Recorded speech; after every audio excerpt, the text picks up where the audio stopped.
तृणमूल का सरकार बंगाल में दुर्गा पूजा होने नहीं दे रहा है और সেই দুর্গা পুজো ইউনেস্কোতে ইনট্যাঞ্জিবল কালচারাল হেরিটেজের স্বীকৃতি পেয়েছে আমাদের সরকারের আমলে 2023 সালের সেপ্টেম্বর মাসে। অন্য কোনো উৎসব বা অন্য কোনো কর্মকাণ্ড বিজেপি সরকারের নেতৃত্বে স্বীকৃতি পায়নি, কন্যাশ্রী স্বীকৃতি পেয়েছে। এদের শেখা উচিত বাংলার থেকে।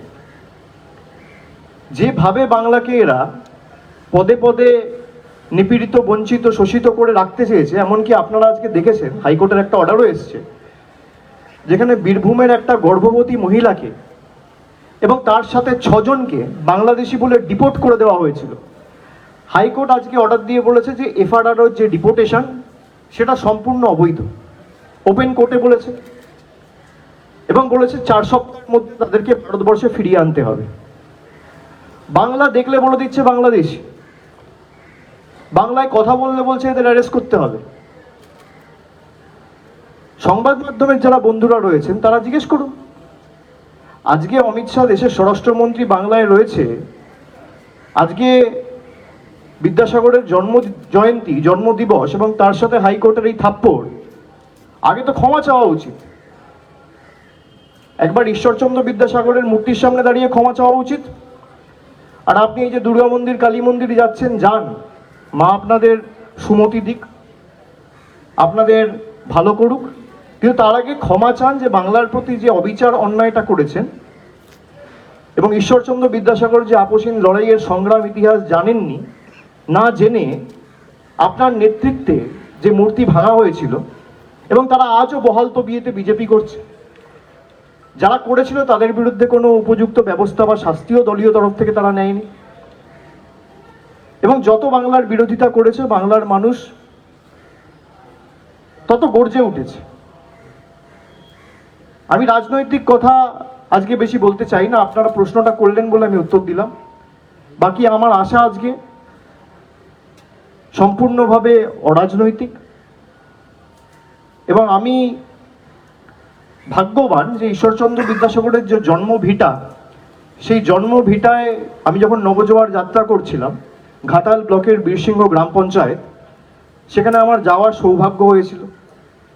আমরা এমন একটা রাজ্যে জন্মগ্রহণ করেছি যেটা বিদ্যাসাগরের জন্মভূমি, কর্মভূমি, এবং সেখানে গিয়ে আমাদের রাজ্য সরকারের তৎপরতায়, উদ্যোগে খালি আপনার ওই ঘাটাল চন্দ্রকোনা রোডের উপর তোরণ তৈরি করা নয়, প্রায় 2.5 কোটি টাকা ব্যয় করে পুরো প্রপার্টিটা সংরক্ষণ করে তার সৌন্দর্যায়ন করে শিশু উদ্যান তৈরি করা, ঈশ্বরচন্দ্র বিদ্যাসাগরের নামে স্মৃতি মন্দির তৈরি করা, প্রবেশ দ্বার তৈরি করা, 2.5 কোটি টাকার বেশি খরচা করে আমাদের রাজ্য সরকার এই কাজটা করেছে। কলকাতাতেও তার যে বাড়ি রয়েছে সেটাও সংরক্ষণ করা এবং সেটাকে সৌন্দর্যায়ন করে সংরক্ষিত করে রাখা, এই কাজগুলো বিগত দিনে, বিগত সরকারের আমলে হয়নি, আমরা করেছি।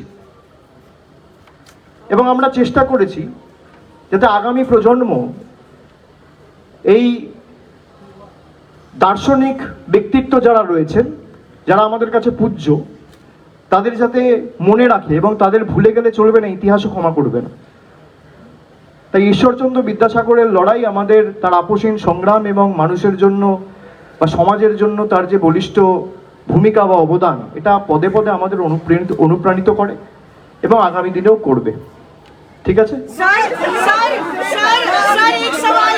सर एक सवाल है, आज अमित शाह जब कोलकाता आए तो उन्होंने कहा कि अब जो है वो सुनार बांग्ला बनाएंगे 2026 के चुनाव के बाद, कैसे दिखते हैं इस कमेंट? अच्छी बात है, लेकिन उनसे पहले पूछिए कि जो 2 लाख करोड़ आप बंगाल का पैसा रोक के रखे हैं, वो पैसा आप कब छोड़ेंगे और किस आधार पे और किस नियम पे आप रोक के रखे?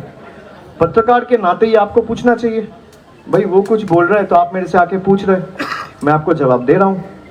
और अगर अमित शाह जी कहते हैं कि भाई तृणमूल के तरफ से झूठ बोला जा रहा है, आप चुन लीजिए कौन सा चैनल में आपको बैठना है, कितना बजे बैठना है। आप तो चैनल भी आपका है, पत्रकार भी आपका है, समय भी आप तय कर लीजिए, मुझे बता दीजिए, मैं आ जाऊंगा इन्फॉर्मेशन लेके, डॉक्यूमेंट लेके। जो 2 लाख करोड़ आप किस हक पे और किस आधार पे आप रोक के रखे हैं? आप सोनार बांग्ला बनाने का बात कर रहे हैं, आप पूछे क्यों नहीं? भाई 2 दिन पहले बिहार में सड़क धंस गया, सोनार बिहार बना क्या? आप पूछे? गुजरात में रोज ब्रिज टूट रहे हैं, महाराष्ट्र में पुल टूट रहे हैं, ब्रिज टूट रहे हैं, सोनार महाराष्ट्र बना क्या? सोने का गुजरात बना क्या? सोने का उत्तर प्रदेश बना क्या? जरा पूछिए उनसे। ये जो पैसा आप बंगाल से लेके जा रहे हैं, ये कहीं ना कहीं आप उत्तर प्रदेश में लगा रहे हैं, बिहार में लगा रहे हैं, महाराष्ट्र में लगा रहे हैं, मध्य प्रदेश में लगा रहे हैं। तो सोने का मध्य प्रदेश बना या सोने का उत्तर प्रदेश बना या सोने का बिहार बना? एक ही चीज अगर बंगाल में होता, अभी 2 दिन पहले बारिश हुआ तो कुछ मीडिया के लोग दिखाने लग गए भाई बंगाल का हाल देखो। भाई 300 mm बारिश अगर 4 घंटे में होता है तो स्वाभाविक है, थोड़ा दिक्कत सबको होगा। हर चीज में अगर राजनीति करना ही है तो आप बंगाल का विल पावर भी देखिए। 48 घंटे में आज आप यहीं से चल के आए, कोई चल के आए, कोई गाड़ी में आए, कोई बस में आए, कोई ऑटो में आए। भाई पहुंचे कैसे यहाँ पे? अगर पूरा कलकत्ता में बारिश होगा तो अमित शाह घूम कैसे रहे?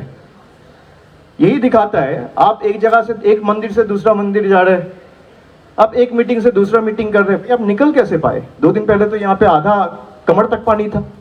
यही दिखाता है कि सरकार का अगर मानसिकता हो काम। আরো ভালো ভালো খবর দেখতে সাবস্ক্রাইব করুন বাংলা হান্টের ইউটিউব চ্যানেল। বাংলা হান্টের আরো খবর দেখতে নজর রাখুন। বাংলা খবর মানেই বাংলা হান্ট।